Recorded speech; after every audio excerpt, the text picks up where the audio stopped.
नमस्कार। प्रस्तुत है आज का चिंतन। किसी भी व्यक्ति के व्यक्तित्व का निर्माण और जीवन की दिशा निर्धारित करने का काम क्षण भर में नहीं हो जाता। ऐसे में निकटवर्तियों से शीघ्रता की आशा कैसे की जा सकती है। प्रारंभ से लोकसेवी का अपना रुझान आदर्शों की ओर था। टीस भी थी और लगन भी थी, परंतु परिवार वालों में तो आदर्शों की प्रेरणा भी जगानी थी, टीस भी उत्पन्न करनी है और लगन निष्ठा भी पैदा करनी है। इसके लिए क्रमबद्ध शिक्षण और धैर्यपूर्वक प्रयास आवश्यक हैं। आदर्शों पर दृढ़ रहने की निष्ठा परिवार वालों में भी आदर्शों के वर्ण की ललक जगाती है। लोकसेवी अपने आदर्शों की कीमत पर परिवार का स्नेह प्राप्त न करे तो उन्हें प्रेरणा प्रदान करने का कार्य प्रभावशाली ढंग से संपन्न नहीं होता। यदि स्वजन संबंधियों को सादगी में शान समझने और व्यक्तित्व की उज्ज्वलता को गौरवास्पद अनुभव करने की प्रेरणा दी जाए, स्वयं अपना व्यक्तित्व भी उसी स्तर का रखा जा सके, तो ऐसी असमंजसपूर्ण स्थिति आ ही नहीं सकती, क्योंकि तब घर के लोग भी लोकसेवी की मान्यताओं और दृष्टिकोण के महत्व को समझने स्वीकारने लगेंगे तथा वे भी उन्हीं आदर्शों को अपनाने उस व्रत पर दृढ़ रहने की निष्ठा विकसित कर सकेंगे। उत्तरदायित्वों को हल्का रखें। परिवार के सदस्यों में उत्कृष्टता और सद्गुणों की अभिवृद्धि के साथ साथ लोकसेवी को चाहिए कि वे अपनी पारिवारिक जिम्मेदारियों को और ज़्यादा न बढ़ाएं।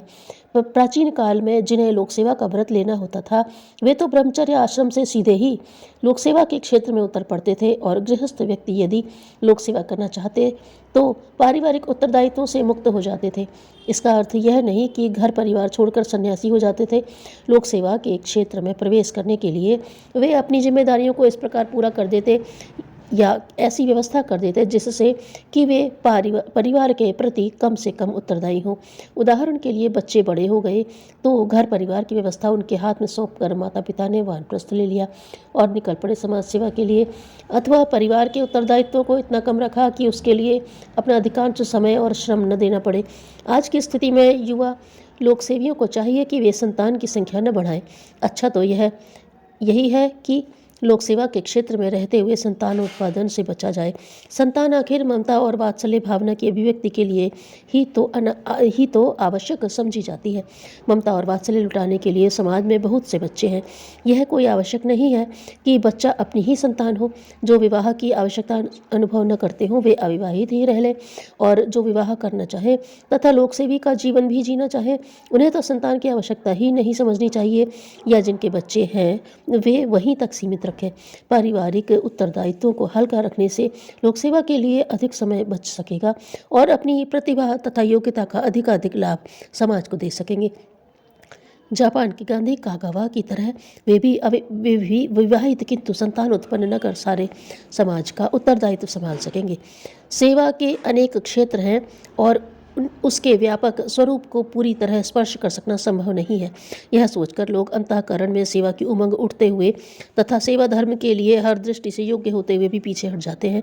वे सोचते हैं संसार में इतनी विकृतियां हैं, समस्या इतनी विकराल है, या हजारों लोग बाढ़ की चपेट में आ गए हैं, हम क्या कर सकते हैं। सेवा कार्य तो आरंभ हुआ नहीं कि उसके परिणाम पर दृष्टि पहले चली जाती है। परिणाम क्या होगा यह सोचे बिना अपनी सामर्थ्य और स्थिति के अनुसार प्रयास प्रारंभ कर देना सेवा भाव की पहली शर्त है। गिलहरी जानती थी कि रीछ वानरों को समुद्र पर पुल बनाने में कोई महत्वपूर्ण योगदान नहीं दे सकती। फिर भी उसने सागर में डुबकी लगाना और रेत पर लौटने के बाद फिर सागर में डुबकी लगाना जारी रखा। उसका योगदान परिणाम की दृष्टि से भले ही न्यून रहा हो, पर भगवान का कार्य करने वालों में उस गिलहरी को अग्रणी स्थान मिला। लोकसेवी की उमंग अनुभव करने और उस मार्ग पर कदम बढ़ाने वालों को चाहिए कि वह बूंद बूंद से घट भरने की बात सोचें। प्रत्यक्ष देखने पर सेवा कार्य में घाटा जान पड़ता है, जबकि वस्तुतः ऐसा नहीं है। सेवा साधना के परिणाम भी सामाजिक सुव्यवस्था और व्यक्तिगत आत्मसंतोष एवं आनंद के रूप में प्राप्त होते हैं। वह अनुभूति आंतरिक है, लेकिन जिनकी दृष्टि बाहरी परिणामों पर टिकी रहती है वे सेवा को घाटे का सौदा समझते हैं। यदि लोकसेवी का दृष्टिकोण शुद्ध तथा प्रखर नहीं है तो वह बीच में मिलने वाली उपेक्षा और कठिनाइयों से विचलित हो जाता है। उसे लगता है कि सेवा का लाभ सारे समाज को मिलता है, फिर भी समाज उसे सहयोग नहीं देता तो हम ही क्यों मारे खपे, और यह भाव आते ही लोकसेवी की प्रखरता घटने लगती है। यह चिंतन उभरने का अर्थ है लोक सेवी की विवेक दृष्टि खो जाना। ऐसा चिंतन उस मस्तिष्क में ही उभरेगा जो सेवा कार्य को कर्तव्य नहीं, किसी पर किया गया एहसान मानता है। सेवा भाव से संतोष बढ़ता है और एहसान के भाव से अहंकार पनपता है। उसके बढ़ने पर पतन निश्चित है। अस्तु सेवा भावी का दृष्टिकोण सेवा के प्रति शुद्ध रहना ही चाहिए। वह सेवा कार्य को कर्तव्य पूर्ति का, सामाजिक ऋण से मुक्त होने का, भगवान का प्रेम पाने का एक अलभ्य अवसर मानता है। उसे खोना नहीं चाहता। उसे सौभाग्य मानकर अपनाने के लिए दौड़ पड़ता है। कोई साथ आ रहा है या नहीं, यह देखने की उसकी इच्छा ही नहीं होती। सहयोगी के अभाव में उसका मनोबल नहीं घटता है और सहयोगी के आने पर उसे यह भी नहीं लगता कि कोई उसके श्रेय में हिस्सा बटाने क्यों आ गया। उसकी दृष्टि तो सेवा कार्य को अधिक से अधिक कुशलता से करने पर रहती है। इसलिए उसकी प्रखरता एवं उसे मिलने वाले संतोष में जरा भी कमी नहीं आने पाती। अस्तु सेवा क्षेत्र में प्रविष्ट होने वाले हर व्यक्ति को अपना दृष्टिकोण शुद्ध एवं प्रखर बनाकर रखना चाहिए। तभी तो वह सही अर्थों में अपनी शक्ति उस कार्य में लगा सकेगा। आत्मोत्कर्ष एवं समाजोत्कर्ष का संयुक्त लाभ इसी आधार पर प्राप्त हो सकेगा।